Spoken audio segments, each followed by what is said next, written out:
bom dia. Eu já tinha falado bom dia, mas para vocês entenderem, o pessoal precisa fazer um corte para colocar a pregação depois do vídeo.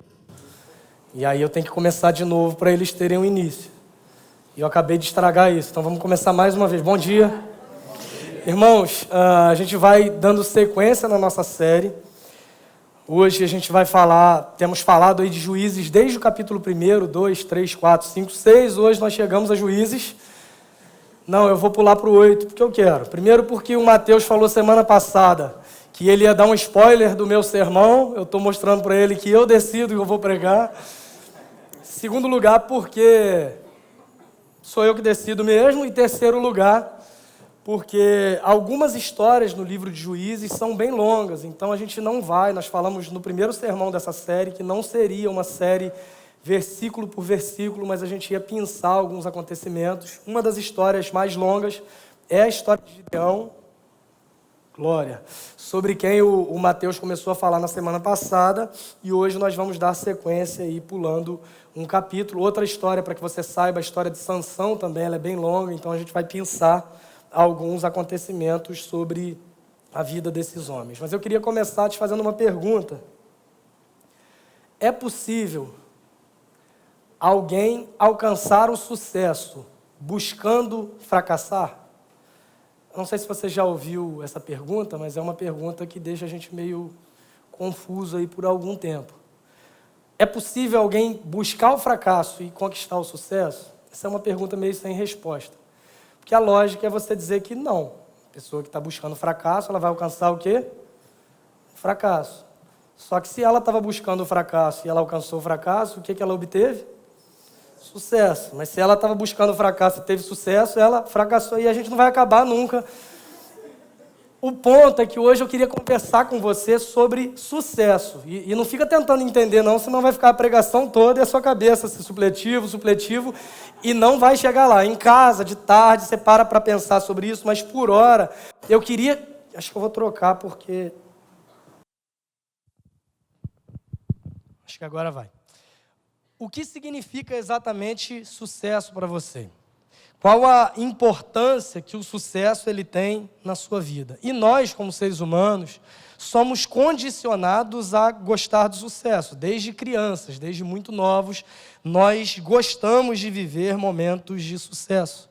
Nós estudamos visando ter sucesso na vida, nós trabalhamos pensando nisso para alcançar esses momentos, e nós não estamos errados ou completamente errados nessa busca, mas eu queria salientar que é fundamental que nós tenhamos muito cuidado na nossa relação com o sucesso.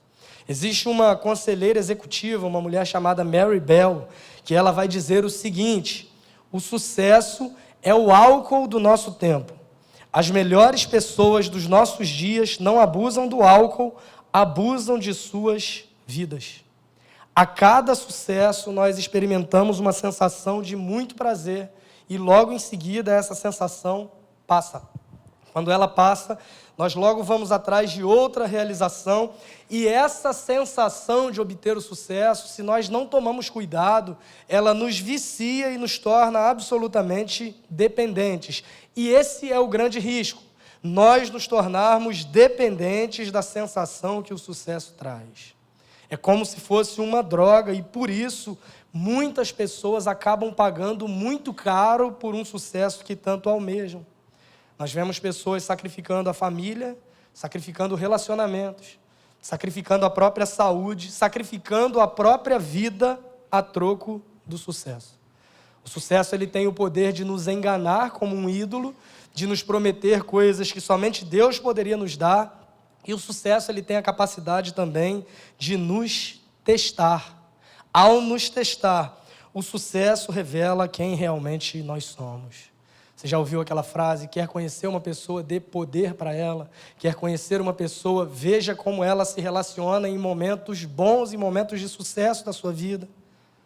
Caso Deus permita que você seja extremamente bem-sucedido, quem você será quando você estiver nesse auge do sucesso? Na semana passada nós falamos sobre Gideão e seu chamado no capítulo 6.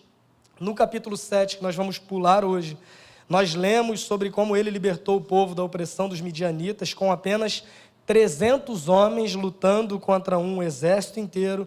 E esse sucesso, nessa batalha específica, fez de Gideão um dos líderes mais importantes do Antigo Testamento. É interessante que, num primeiro momento, ele era alguém que, aos olhos humanos, não possuía a menor condição ou as mínimas características e qualidades para que fosse alguém de sucesso. Ele era o menor da sua casa, a sua família era a menor família da tribo, a sua tribo era a menor tribo de Israel, e ainda assim, no entanto, a despeito de todas essas improbabilidades, Deus escolhe Gideão unicamente por causa da sua graça e faz dele um líder em Israel. De um homem desconhecido do interior da tribo de Manassés, possuindo apenas um exército pequeno, que foi ainda mais diminuído por Deus, ele se torna agora uma espécie de celebridade. O grande ponto não é como nós enfrentamos as batalhas da vida, mas o que eu queria pensar com você hoje é como Gideão reage ao sucesso. Olhar para a história dele é pensar como nós também reagimos ao sucesso e qual a nossa relação com ele. Alguns testes são percebidos durante sua jornada. A gente vai pular o capítulo 7 e eu te convido a abrir a sua Bíblia em Juízes, no capítulo 8, para a gente falar um pouco sobre como o Gideão lida com o que nós chamamos de teste do sucesso. Juízes, capítulo 8. O texto ele não será projetado, e hoje, ao invés de nós lermos todo o capítulo 8, a gente vai lendo por partes. Nesse primeiro momento, a gente vai ler do verso 1 até o verso 3, e a versão que eu leio é a NVI, Nova Versão Internacional. Diz assim o texto: Os efraimitas perguntaram então a Gideão: Por que você nos tratou dessa forma? Por que não nos chamou quando foi lutar contra Midian? E o criticaram duramente. Ele, porém, lhes respondeu: Que é que eu fiz em comparação com vocês? O resto das uvas de Efraim não são melhores do que toda a colheita de Abiezer? Deus entregou os líderes midianitas Oreb e Zeeb nas mãos de vocês. O que pude fazer não se compara com o que vocês fizeram. Diante disso, acalmou-se a indignação deles contra Gideão. Vamos orar? Senhor, obrigado pela tua palavra lida. E a gente pede ao Senhor que fale conosco por meio do teu Espírito Santo que habita em nós. Nos ajude a compreender as verdades contidas nesse texto e, por graça e através do teu Espírito Santo, que o Senhor nos capacite a aplicar essas verdades à nossa vida, à nossa realidade, a fim de que vivamos uma vida que o glorifique sobre todas as coisas. Nós oramos no nome de Jesus. Amém. Esse texto que nós lemos, então, é logo após essa batalha. A gente está falando de uma reação natural diante do sucesso que esse homem está experimentando. Só para que você se lembre, Deus manda que Gideão convoque um exército para lutar contra os midianitas, e de repente ele consegue reunir ali 32 mil homens, o que já era muito pouco se nós compararmos com o exército adversário. E de repente Deus diz para ele assim: olha, tem muita gente, se você ganhar essa batalha com essa quantidade de gente, o povo vai dizer que foi por conta da qualificação que eles tinham, da capacidade que eles tinham, e eles não vão acreditar essa vitória a mim, o Senhor está dizendo para Gideão. Então faz o seguinte, desses 32 mil você reúne aí todo mundo e diz assim: olha, quem tiver com medo pode ir embora. Povo muito corajoso, 22 mil foram, só sobraram 10 mil. Talvez alguns ainda não entenderam muito bem, porque muita gente reunida não dava para escutar. E ali ficaram os 10 mil e Gideão assustado. E quando ele vai orar e falar com o Senhor, Deus diz para ele: tem muita gente, se você vencer com essa quantidade de gente, pode ser que o povo não acredite essa vitória a mim. Então vamos fazer um teste, você vai subir morro, descer morro, crossfit, tipo assim, vai, sobe morro, desce morro, empurra pneu, sobe morro, empurrando pneu, se pendura, esse tipo de coisa. Gideão faz um teste e quando ele termina esse teste, ele fala: manda todo mundo beber água agora. E aí alguns se esbaldam, mergulham e tal. Deus fala: de um lado você separa esses, do outro lado você separa aqueles que beberem água igual um cachorro. O texto vai citar exatamente isso, lambendo a água na mão e vigiando se vem algum inimigo se aproximando. 9.700 de um lado, 300 do outro. E aí Deus diz para Gideão ir para a batalha com esses 300 homens, e acontece, depois você pode ler na sua casa o Juízes capítulo 7, ele obtém sucesso nessa guerra com esses 300 homens, e nós chegamos ao início do capítulo 8 do livro de Juízes, percebendo o primeiro teste diante do sucesso de Gideão, que é o teste da crítica. Nós acabamos de ler nesses 3 primeiros versos que após Gideão receber de Deus uma grande vitória, ele está recebendo agora dos efraimitas, ou seja, dos habitantes da tribo de Efraim, uma crítica. E se você prestou atenção nos versos que nós lemos, Gideão ele é criticado porque não convidou os efraimitas a participarem da luta contra os inimigos que eram os midianitas. E por que razão esses homens deveriam ser convidados? Porque depois de Judá, Efraim era a maior e mais forte tribo de Israel. Então os efraimitas, eles se sentiam necessários nessa guerra e eles pensavam assim, como pode Gideão ir à guerra sem ao menos ter nos convidado? Como pode acontecer uma guerra do povo de Deus contra os inimigos, nessa ocasião os midianitas, e nós não sermos ao menos comunicados sobre isso, visto que nós somos uma forte tribo, uma das maiores tribos de Israel, e nós nem ficamos sabendo sobre isso. Mas notem que a essa altura, o exército dos midianitas já havia sido derrotado.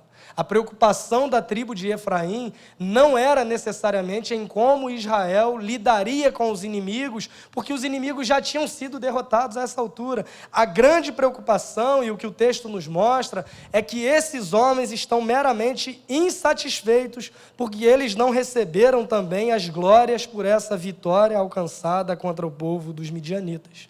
O que nos confirma o que Deus havia dito no capítulo 7, no verso 2, que se o povo não vencesse por um meio absolutamente sobrenatural, Israel poderia se orgulhar dessa vitória contra o próprio Senhor.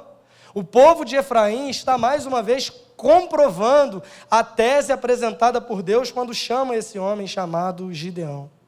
Irmãos, mais do que não obterem a glória por essa vitória, os israelitas da tribo de Efraim, eles são incapazes de se alegrar com o sucesso alcançado por um irmão que pertencia a outra tribo. Como assim? Gideão, o menor da sua família, a menor família da tribo de Manassés, que era a menor tribo, como assim esse homem vai receber a glória por essa vitória contra os midianitas e nós não participamos disso?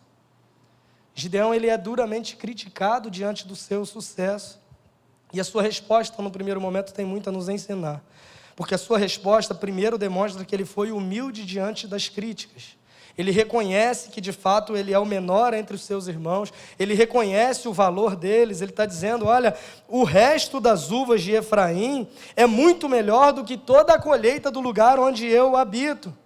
E, em segundo lugar, o que Gideão faz diante das críticas é resolver esse problema apontando para Deus e atribuindo ao Senhor essa vitória alcançada. A gente percebe isso no verso 3, quando ele diz, Deus entregou os líderes midianitas, Oreb e Zeeb, nas mãos de vocês. O que eu pude fazer não se compara com o que vocês fizeram. Gideão está apontando para o Senhor e atribuindo a ele essa vitória alcançada. É assim que ele lida com a crítica após o sucesso alcançado. E quanto a você? Como você lida com o teste da crítica diante dos sucessos que você alcança? Atribuindo ao Senhor a vitória? Reconhecendo de forma humilde que a tua capacidade não está de fato em você, mas em Deus? Ou talvez indo para as redes sociais, lançando um monte de post com indireta para falar que, infelizmente, muitas pessoas não acreditaram em mim. E olha aqui onde eu cheguei. Você já deve ter visto algum post. Se você não já fez, você já deve ter visto algum post desse por aí, das pessoas simplesmente vomitando as suas frustrações e o desejo de mostrar para todo mundo que venceu e bota nos stories lá cantando o sabor de mel, quem me viu passar na prova e não me ajudou. Como é que você reage quando você lida com o teste da crítica? Mas eu queria inverter um pouco essa lógica também e perguntar como você reage quando você se vê tentado a criticar também. Porque normalmente nós nos colocamos no papel da vítima. Ninguém está preparado para ver o meu sucesso. Ninguém pode me ver bem, que logo as pessoas vão. Será que, por vezes na sua vida, você não está do outro lado também, tendo que lidar com o sucesso das pessoas, dos iguais a você? E você entra numa neurose, numa rotina maluca de comparação com os outros e uma competição o tempo todo, tentando provar para alguém alguma coisa que você não é. Como é que você reage diante da crítica que é feita a você, mas como você reage quando você vê tentado a criticar também?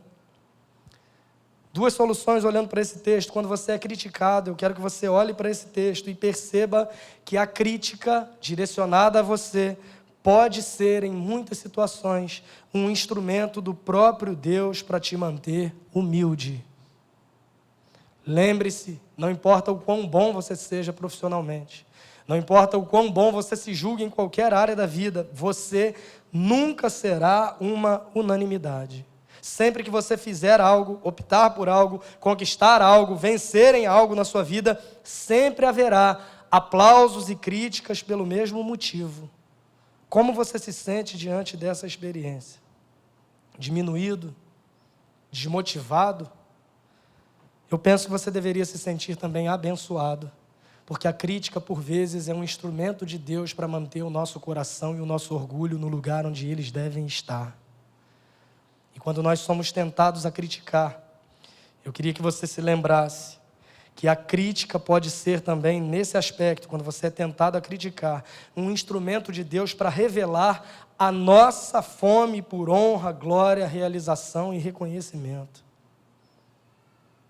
É muito fácil nós olharmos para esse texto e nos vermos aqui em Gideão e as pessoas estão me criticando, mas por vezes nós somos também, irmãos, como os efraimitas e temos muita dificuldade de nos alegrar com o sucesso dos nossos irmãos, porque nós gostaríamos de estar no lugar deles e ter o sucesso deles. Talvez essa seja uma das principais doenças do nosso tempo. As pessoas estão doentes de sucesso. E é interessante que, independente de qual desses dois grupos você se identifique mais, como que a gente resolve esses dois problemas com uma única solução, que é a mensagem do Evangelho. Como foi com Gideão, que se lembrou do Senhor, nós também, irmãos, devemos nos lembrar que foi Deus quem nos deu a vitória, a maior de todas elas, e só Ele merece toda a glória, toda a honra. Nós não somos merecedores de absolutamente nada. Lembrar que nós não somos merecedores, que nós somos pecadores, que nós somos fracos e pequenos, nos faz lembrar também da graça de Deus. E quando nós nos deparamos com a realidade da graça de Deus, nós percebemos que nós não somos melhores do que absolutamente ninguém, porque a graça nos nivela por baixo. Nós não somos salvos como recompensa pelo que fizemos, mas por graça de um Deus que decidiu nos amar. Nós somos pecadores salvos por Jesus, pelos méritos de Jesus, para a glória de Jesus. Não é atribuída qualquer honra ou glória à minha pessoa, na minha salvação, porque somente ao Senhor pertence a salvação e nós o recebemos por conta da sua graça. Irmãos, como cristãos e filhos de Deus, diante do sucesso, diante da crítica recebida, diante da tentação ao criticar, nós devemos nos lembrar o tempo todo que a nossa verdadeira honra e a nossa glória não está em nós, mas tão somente na cruz de Cristo, ao invés de achar que nós somos melhores ou mais merecedores que os outros. O apóstolo Paulo, depois de escrever uma bela carta aos Gálatas, ele conclui dizendo: longe esteja de mim gloriar-me, senão na cruz do nosso Senhor Jesus Cristo, pela qual o mundo está crucificado para mim e eu estou crucificado para o mundo. Quando eu entendo que a minha glória está na cruz, o meu conceito de sucesso, ele é naturalmente transformado. O sucesso, para quem compreende que a sua glória está na cruz, é estar crucificado para o mundo com todos os seus valores, com toda a sua cultura, com tudo que ele prega, com esse incentivo o tempo todo a essa busca por sucesso, aprovação, conforto, controle sobre todas as coisas.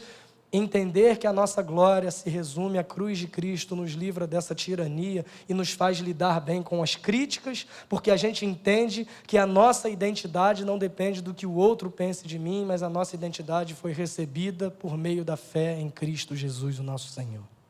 Esse foi o primeiro teste de Gideão, mas teve um segundo, que a gente poderia chamar de teste da desconfiança. E aí eu queria te convidar a ler do versículo 4 em diante. Gideão e seus 300 homens, já exaustos, continuaram a perseguição, chegaram ao Jordão e o atravessaram.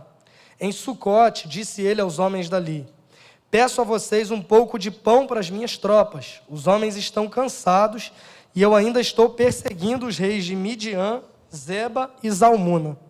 Os líderes de Sucote, porém, disseram: ainda não estão em seu poder Zeba e Zalmuna? Por que deveríamos dar pão às suas tropas? É assim, replicou Gideão: quando o Senhor entregar Zeba e Zalmuna em minhas mãos, rasgarei a carne de vocês com espinhos e espinheiros do deserto. O homem está meio revoltado, né? A gente consegue perceber. Dali, subiu a Peniel, sem comer pão, e fez o mesmo pedido aos homens de Peniel, mas eles responderam como os de Sucote. Aos homens de Peniel ele disse: quando eu voltar triunfante, destruirei essa fortaleza. Ora, Zeba e Zalmuna estavam em Carcor, e com eles cerca de 15.000 homens. Gideão está indo com 300 homens exaustos, encontrar com 15.000 homens. Estes foram todos os que sobraram dos exércitos dos povos que vinham do leste, pois 120.000 homens que portavam espada tinham sido mortos. Então nós estamos falando de um exército total de 135.000, lutando contra 300. Desses 135.000, 120.000 morreram, sobraram 15.000 que estão fugindo de 300 homens cansados. Gideão subiu pela rota dos nômades, a leste de Noba e Jogbeá, e atacou de surpresa o exército. Zeba e Zalmuna, os 2 reis de Midian, fugiram, mas ele os perseguiu e os capturou, derrotando também o exército. Depois, Gideão, filho de Joás, voltou da batalha pela subida de Heres. Ele capturou um jovem de Sucote e o interrogou. E o jovem escreveu para Gideão os nomes dos 77 líderes e autoridades da cidade. Parece campanha de algumas igrejas, né? 77 líderes e autoridades da cidade. Mas 77 a gente sabe que biblicamente é um número que significa que eram 77, um a mais que 76. Gideão foi então a Sucote e disse aos homens de lá: aqui estão Zeba e Zalmuna, acerca dos quais vocês zombaram de mim, dizendo: ainda não estão em seu poder Zeba e Zalmuna? Por que deveríamos dar pão aos seus homens exaustos? Gideão prendeu os líderes da cidade de Sucote, castigando-os com os espinhos e espinheiros do deserto. Depois, derrubou a fortaleza de Peniel e matou os homens daquela cidade. Então perguntou a Zeba e a Zalmuna: como eram os homens que vocês mataram em Tabor? Eram como você, responderam. Cada um tinha o porte de um príncipe. Gideão prosseguiu: aqueles homens eram meus irmãos, filhos de minha própria mãe. Juro pelo nome do Senhor que se vocês tivessem poupado a vida deles, eu não mataria vocês. E Gideão voltou-se para Jéter, seu filho mais velho, e lhe disse: mate-os. Jéter, porém, teve medo e não desembainhou a espada, pois era muito jovem. Mas Zeba e Zalmuna disseram: venha, mate-nos você mesmo. Isso exige coragem de homem. Então Gideão avançou e os matou e tirou os enfeites do pescoço dos camelos deles. Nesse momento, irmãos, nós vemos um contraste, um momento paradoxal na vida de Gideão. Um homem que venceu uma grande batalha fora do seu território, está perdendo agora uma batalha dentro do seu próprio coração. Ele sofre com a desconfiança dos seus irmãos e ele reage com ira e com violência a essa desconfiança. Em momento algum, Gideão recebeu ordens de Deus para julgar e matar o seu próprio povo. O chamado de Deus para Gideão era para que ele lutasse e guerreasse apenas contra os midianitas.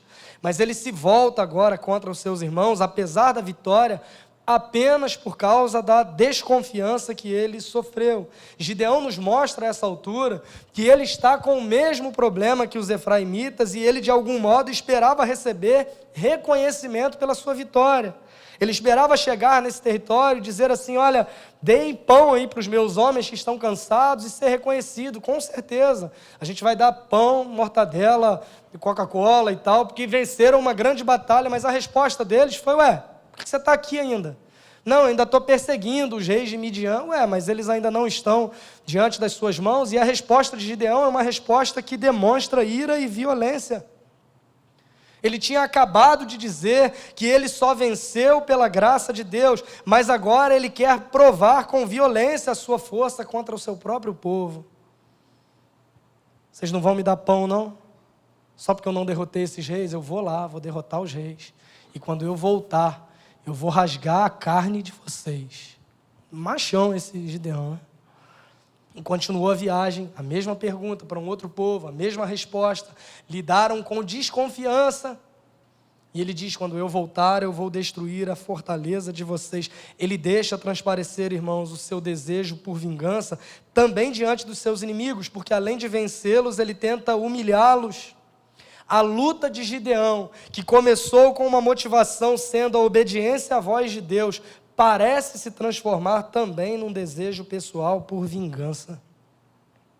Esse homem que foi um sucesso no campo de batalha contra os seus inimigos, demonstra ser um fracasso diante dos seus irmãos, porque simplesmente desconfiaram do seu poder. E mais uma vez nós nos vemos dos dois lados dessa história. Talvez você seja alguém que sofre demais com a desconfiança dos outros. E talvez você seja alguém que desconfia demais dos outros o tempo todo. Se você é alguém que desconfia demais, cuidado. Você pode estar usando isso como uma desculpa para pecar. Ah, não, mas eu sou assim. Eu sou libriano. Libriano é sempre assim. Já falei para vocês que eu sou cético em relação a isso. Como todo bom aquariano, não acredito nessas coisas. Os crentes mudaram, não sei se você sabe, mas tem um signo aí no meio dos crentes também, que o pessoal diz que não acredita, mas tem uma teoria aí dos 4 temperamentos, você já deve ter lido sobre isso. Que tem muita gente que usa isso também como signo. Eu não estou dizendo que não seja verdade lá o colérico, o fleumático, o sanguíneo, melancólico. Aí, viu como é que você pega quem leu? É assim que você pega, você fala 3 e larga no ar, a pessoa já... Não estou dizendo que não haja algum fundamento, não estou entrando nesse mérito, mas o que eu tenho percebido é que muita gente tem usado isso como uma desculpa e uma justificativa para pecar.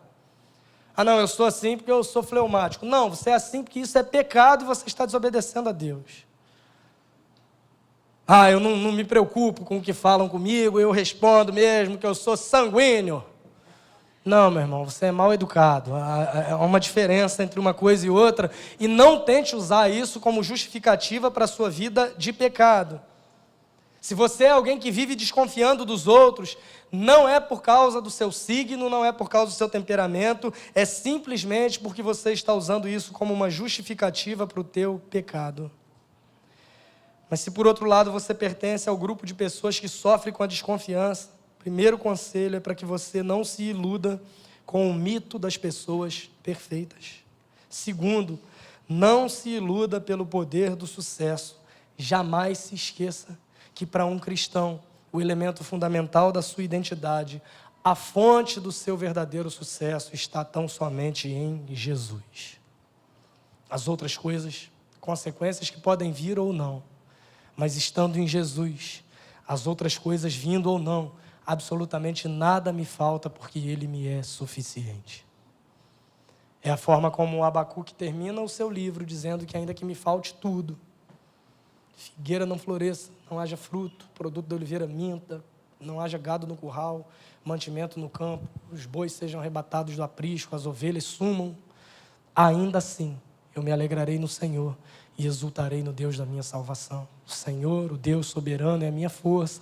Ele faz os meus pés como os da corça e me faz andar em lugares altos.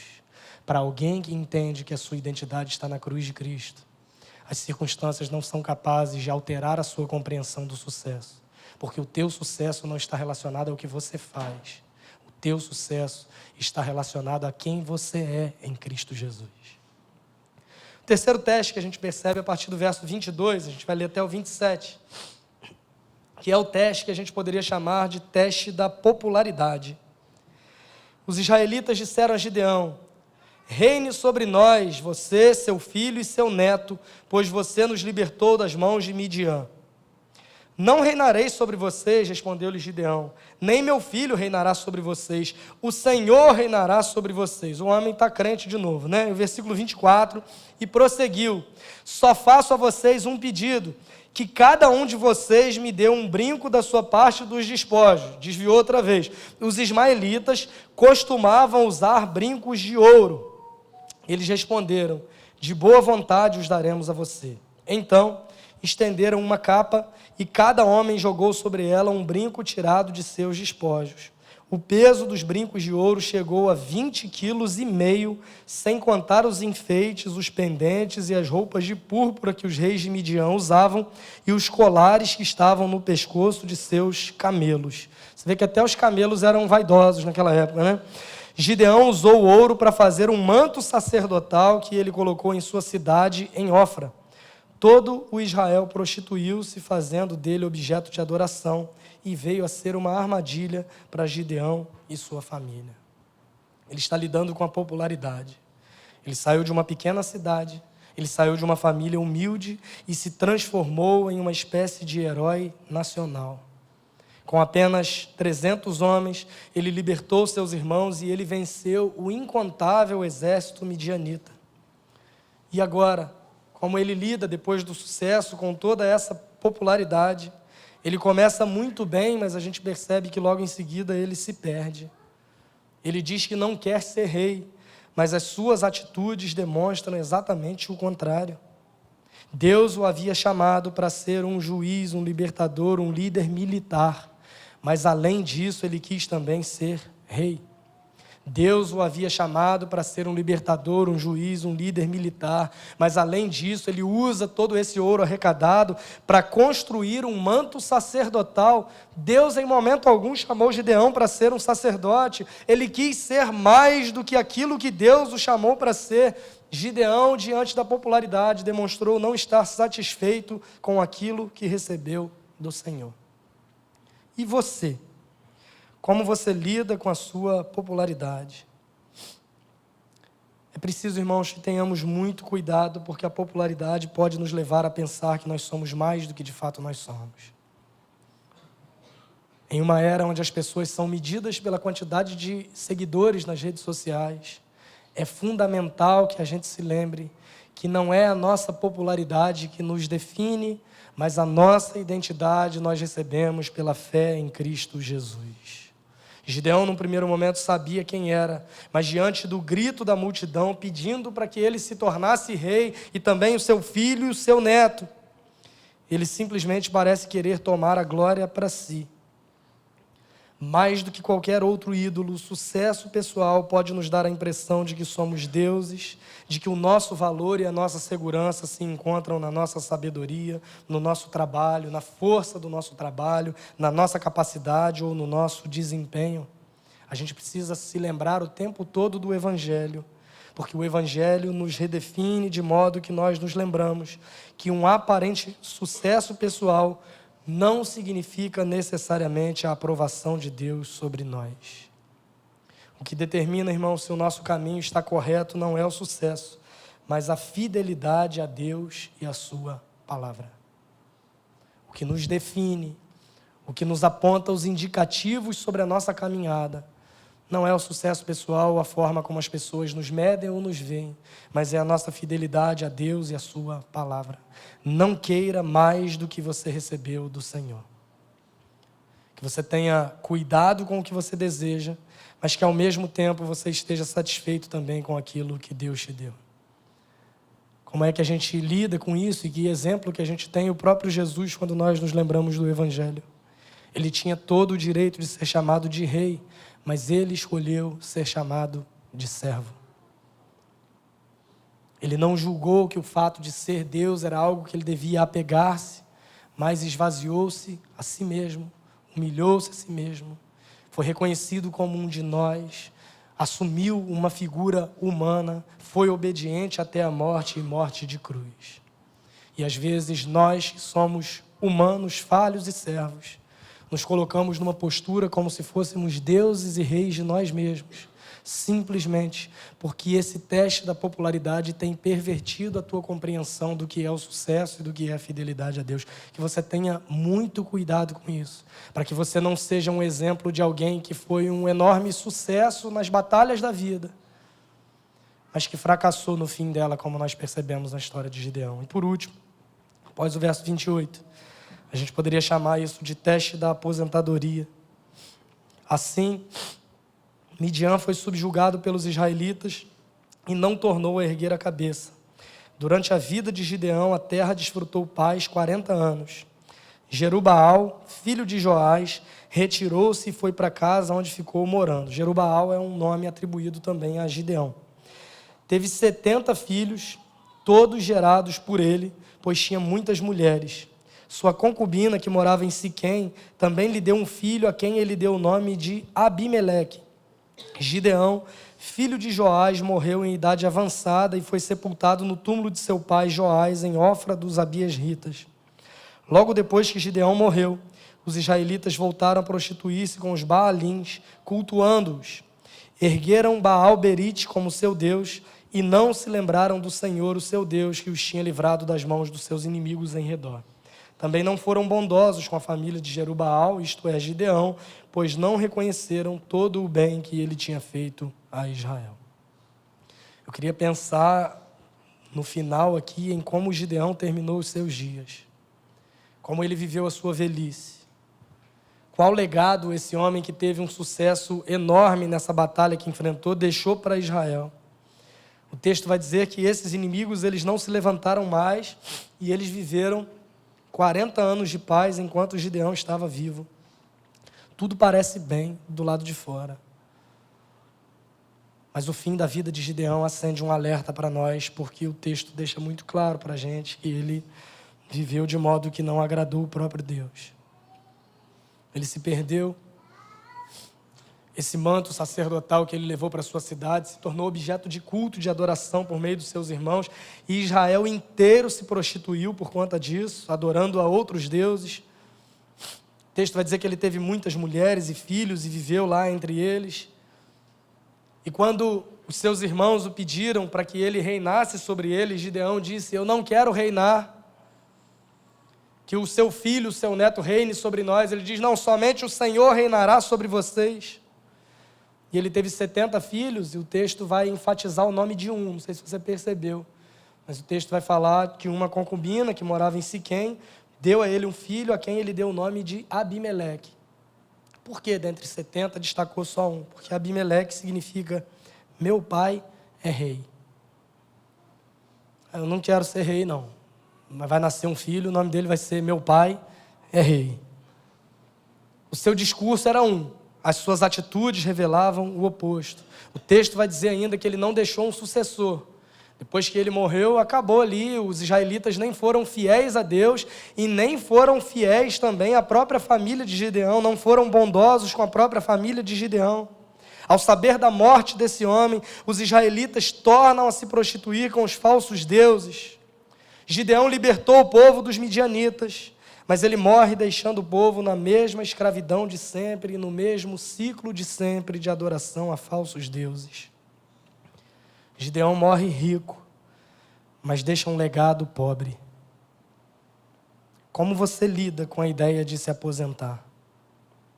Avançando alguns anos, que tipo de legado você quer deixar depois que você se for, depois que você morrer? Eu queria te lembrar que você vai morrer. Não sei se você se lembra disso. Que tipo de legado você quer deixar? Essa semana faleceu o pastor Tim Keller. Vocês devem ter visto a repercussão disso. É alguém que, estranhamente, eu tive a sensação de estar perdendo alguém próximo de tanta coisa que eu li do Keller durante a vida e pregações que eu assisti. Mas é muito lindo você perceber alguém partindo para o Senhor e milhões de pessoas por todo o mundo falando do legado que ele deixou, do exemplo que ele foi, que era um homem do qual o mundo não era digno mesmo nesse tempo.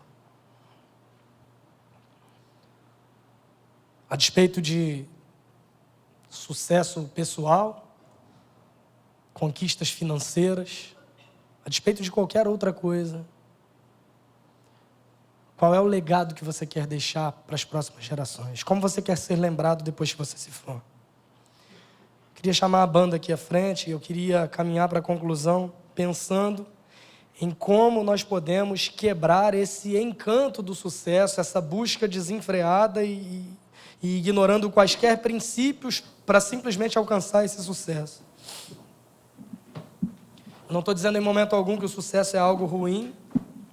Se fosse possível, todos nós escolheríamos viver só de sucesso.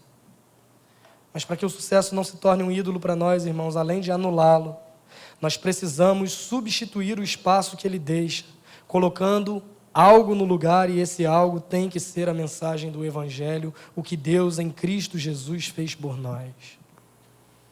Ao invés de fitar os olhos no que fazemos e conquistamos, que olhemos para a cruz e foquemos a nossa visão em Jesus. Ele não se preocupou em ser bem-sucedido de acordo com os padrões humanos. Quando ele está caminhando para a cruz, já no caminho da cruz, os discípulos vêm dizendo que os gregos queriam vê-lo. Por conta dos seus discursos, era a oportunidade perfeita para que ele fosse reconhecido pela elite intelectual da época. E aí, ou ele caminha em busca dessa realização e desse sucesso pessoal, dessa fama, desse reconhecimento, ou ele caminha para a cruz sendo fiel ao propósito para o qual ele veio viver entre nós.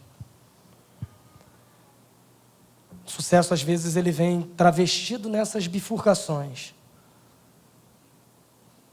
Por um lado, eu vou alcançar o que eu sempre quis, ou o que ninguém da minha família jamais teve, ou o que as pessoas jamais esperavam que eu fosse alcançar, e eu vou poder mostrar para elas o quanto eu sou bem-sucedido.